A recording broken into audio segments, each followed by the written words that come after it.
Hello friends, welcome to my YouTube channel. आज हम करेंगे वर्ण विभाग। तो सबसे पहले वर्ण किसे कहते हैं?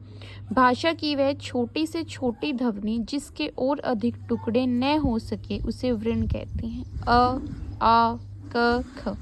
जो अब इनको तोड़ के देखेंगे तो ये नहीं टूटेंगे। इसे क्या कहते हैं? वर्ण। हिंदी भाषा में जो वर्ण दो प्रकार के होते हैं, स्वर और व्यंजन। और स्वर को फिर आगे तीन टाइप होते हैं, ह्रस्व स्वर, दीर्घ स्वर और प्लुत स्वर। और व्यंजन के भी स्पर्श व्यंजन, अंतस्थ व्यंजन और ऊष्म व्यंजन। उसके बाद स्वर क्या होता है? जिन वर्णों का उच्चारण स्वतंत्र रूप से होता है और जो व्यंजनों के उच्चारण में सहायक हो वे क्या होते हैं? स्वर। स्वर की संख्या कितनी होती है? 11। जैसे ए, आ, ई, उ, री, ए, ऐ, ओ, औ। जो अंग है और अण खाली है वो स्वरों में नहीं गिने जाते। फिर होते हैं ह्रस्व स्वर।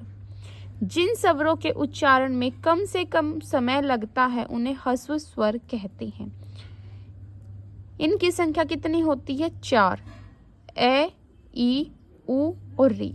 जैसे हम इनको बोल के देखते हैं तो इनमें कम समय लगता है तो वे क्या होते हैं? ह्रस्व स्वर। फिर क्या है? दीर्घ स्वर। जिन स्वरों के उच्चारण में ह्रस्व स्वर से दुगना समय लगता है उन्हें क्या कहते हैं? दीर्घ स्वर। दीर्घ स्वर की संख्या कितनी होती है? 7। आ, ई, उ, ए, ऐ, ओ और औ। फिर होते हैं प्लुत स्वर। जिन स्वरों के उच्चारण में दीर्घ स्वरों से ज्यादा समय लगता है उन्हें क्या कहते हैं? प्लुत स्वर। जैसे हम किसी को बुलाते हैं, जैसे ओम, इनका मुख्यतः प्रयोग जो है किसी को बुलाने में होता है, जैसे कि ओम। फिर होते हैं व्यंजन। जिन वर्णों के उच्चारण में स्वरों की सहायता लेनी पड़ती है उन्हें क्या कहते हैं? व्यंजन। व्यंजन की संख्या कितनी होती है? 39। कै से लेके ध तक।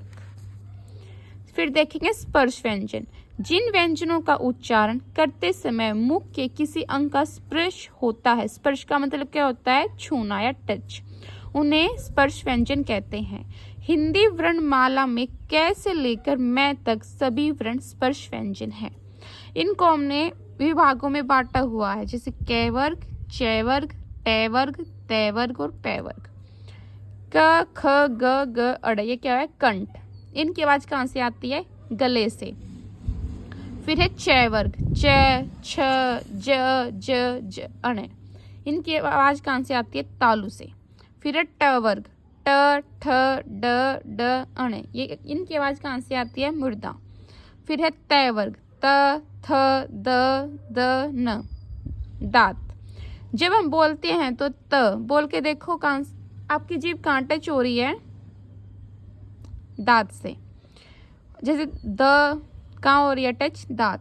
फिर प वर्ग, प, फ, ब, म, ओष्ठ। हमारे जो ओठ हैं वो आपस में टच हो रहे हैं ना, वो क्या होता है? प वर्ग। फिर है अंतस्थ व्यंजन। जिन व्यंजनों का उच्चारण स्वरों और व्यंजनों के बीच होता है उन्हें क्या कहते हैं? अंतस्थ व्यंजन। जैसे ये बीच वाले य, र, ल, व। इनकी संख्या कितनी होती है? 4।